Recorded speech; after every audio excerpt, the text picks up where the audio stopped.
नमस्कार, मैं हूं नरेश भारी। राजकीय कन्या महाविद्यालय तारानगर के यूट्यूब चैनल पे आपका स्वागत है। आज हम इस वीडियो में प्राचीन भारतीय राजनीतिक विचारक कौटिल्य के जीवन परिचय के बारे में पढ़ेंगे। कौटिल्य भारतीय संस्कृति सभ्यता की जिस उच्चता का प्रतीक है, लेकिन पश्चिमी विचारकों द्वारा हमेशा यह दिखाया गया कि भारतीय सभ्यता है वो पश्चिमी सभ्यता से कमतर है, क्योंकि भारतीय राजनीति चिंतन समाज दर्शन के लिहाज से बहुत ही पिछड़ा हुआ है।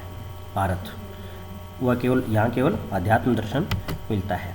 जैसे अर्नेस्ट पार्कर का कथन है कि भारत का प्राचीन काल राजनीतिक चिंतन की दृष्टि से मरुभूमि है और प्राचीन भारत से विश्व का केवल अध्यात्म दर्शन मिलता है। लेकिन कौटिल्य का अर्थशास्त्र की जब खोज हुई 20वीं शताब्दी के प्रारंभ में, तो उसकी खोज ने इस बात का पूर्णतया खंडन कर दिया कि प्राचीन भारतीय दर्शन है उसमें राजनीतिक और सामाजिक चिंतन मिलता नहीं है। जबकि न केवल भारतीय प्राचीन दर्शन में राजनीतिक और सामाजिक चिंतन मिलता है, बल्कि वह बहुत ही उच्च कोटि का है। उस उच्चता का एक बड़ा नाम है कौटिल्य का अर्थशास्त्र। कौटिल्य को कूटनीति एवं शासन कला का सबसे महान प्रतिपादक कहा जा सकता है। जैसे सेलेटोर ने कहा, प्राचीन भारत की राजनीतिक विचारधाराओं में सबसे अधिक ध्यान देने योग्य कौटिल्य की विचारधारा है। यानी कौटिल्य भारतीय प्राचीन राजनीतिक और सामाजिक दर्शन को उस उच्चता की ओर ले जाते हैं जहाँ भारतीय सभ्यता के लिए वह बहुत ही प्राउड की बात है। वहीं दूसरी तरफ कौटिल्य का जो राजकला और शासन कला का दर्शन है, वह है पश्चिम में भी शासन कला के दर्शन में उनसे कहीं पहले और उनसे आगे है। कौटिल्य का अर्थशास्त्र राजशास्त्र का सबसे महत्वपूर्ण ग्रंथ है। कौटिल्य का जो अर्थशास्त्र है वह क्यों इतना अच्छा माना जाता है, उसका योगदान इतना विशिष्ट क्यों है? क्योंकि कौटिल्य एक यथार्थवादी विचारक है और व्यवहारिक राजनीतिज्ञ थे। उन्होंने ऐसी समस्याओं के बारे में लिखा जिनका सामना सार्वजनिक क्षेत्र में वस्तुतः सामना करना पड़ता है। देखिए, आधुनिक राजनीतिक के आगमन में, आधुनिक राजनीतिक विज्ञान के विकास में जो कार्य पश्चिम में मैकियावेली ने किया, वो कार्य हम प्राचीन भारतीय राजनीतिक विचारक कौटिल्य के दर्शन में देख सकते हैं। जो यथार्थवादिता का पुट है वो मैकियावेली में मिलता है, वही यथार्थवादिता का पुट कौटिल्य के दर्शन में मिलता है। प्राचीन भारत में राजनीति की विवेचना धर्म का अंग मानकर की जाती थी, लेकिन कौटिल्य ने इस परंपरा से हटकर राजनीति पर स्वतंत्र रूप से अर्थात धर्म से पृथक करके लिखा। प्राचीन परंपरा में राजनीति को स्वतंत्र विज्ञान का दर्जा देने का कार्य कौटिल्य ने किया। अर्थशास्त्र राजनीतिक विषय सभी ग्रंथों और विचारों का संग्रह तथा सार है। कौटिल्य ने न केवल राजनीतिक विचारों का प्रतिपादन किया, वरन अपने व्यवहारिक कार्यों के आधार पर अपने देश को एक सुदृढ़ व केंद्रीकृत शासन प्रदान किया, जैसा कि उसने पूर्व सभी भारतीयों ने नहीं जाना था।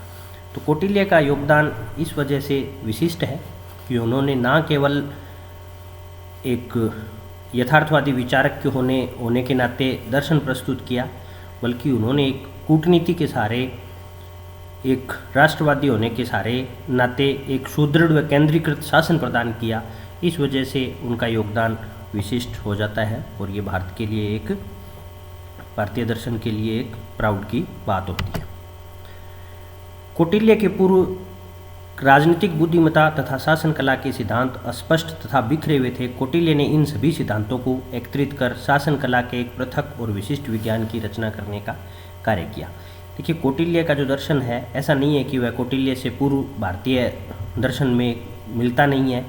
बहुत सारी बातें कौटिल्य से पूर्ववर्ती भारतीय विचारकों के विचारों में मिलती है, लेकिन कौटिल्य ने जो क्रमबद्ध और सिस्टमेटिक तरीके से उनको अस्पष्ट और बिखरे हुए सिद्धांतों को स्पष्ट शासन कला और राजनीति कला के सिद्धांतों में बदला, यही कौटिल्य का महत्वपूर्ण योगदान है।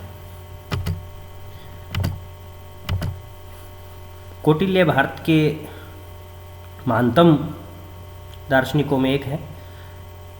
बहिर्मुखी व्यक्तित्व के समान ही उनके तीन प्रसिद्ध नाम हैं, विष्णुगुप्त, कौटिल्य तथा चाणक्य। इनका वास्तविक नाम विष्णुगुप्त था। कौटिल्य इसलिए कहा जाता है कि उनका जन्म कुटिल नामक ब्राह्मण वंश में हुआ था। पिता का नाम चाणक्य था। कौटिल्य मौर्य समाज की आधारशिला रखने वाले चंद्रगुप्त मौर्य के समकालीन थे। जन्म स्थान पर भी उनके मतभेद है, क्योंकि बौद्ध ग्रंथ उनकी जन्मभूमि तक्षशिला मानते हैं, जैन ग्रंथ मैसूर राज्य का श्रवणबेलगोल प्रदेश मानते हैं तथा कुछ विद्वान जन्म स्थान नेपाल का तराई प्रदेश भी मानते हैं। कौटिल्य की शिक्षा दीक्षा नालंदा विश्वविद्यालय में हुई। हम जानते हैं प्राचीन भारत में नालंदा विश्वविद्यालय प्रसिद्ध शिक्षा केंद्र था। उसमें उत्तरी राज्यों का केंद्र मगध राज्य था, जिस पर नंद वंश का शासन था और अंतिम शासक थे पद्मानंद। एक कथा प्रचलित है जो कथा बताती है कि कैसे कौटिल्य ने एक दार्शनिक के रूप में और एक कूटनीति के रूप में उनका विकास हुआ। महापद्मानंद राजा का प्रधानमंत्री शक्टार राजा से नाराज थे। शक्टार को कुछ ब्राह्मणों को आमंत्रित करने का कार्य मिला, तो शक्टार ने क्या किया कि चाणक्य को पैरों में चुभ जाने के कारण कांस नामक घास को मट्ठा डालकर समूल नष्ट करते हुए देखा था। इसलिए उन्होंने चाणक्य को सभा के लिए आमंत्रित कर लिया और उसे ऊंचा आसन दे दिया। लेकिन कौटिल्य सांवले रंग के थे, इस वजह से महापद्मानंद ने उसे अपमानित किया। तो कौटिल्य ने उसी समय शिखा खोलकर नंद वंश को नाश करने की प्रतिज्ञा ली।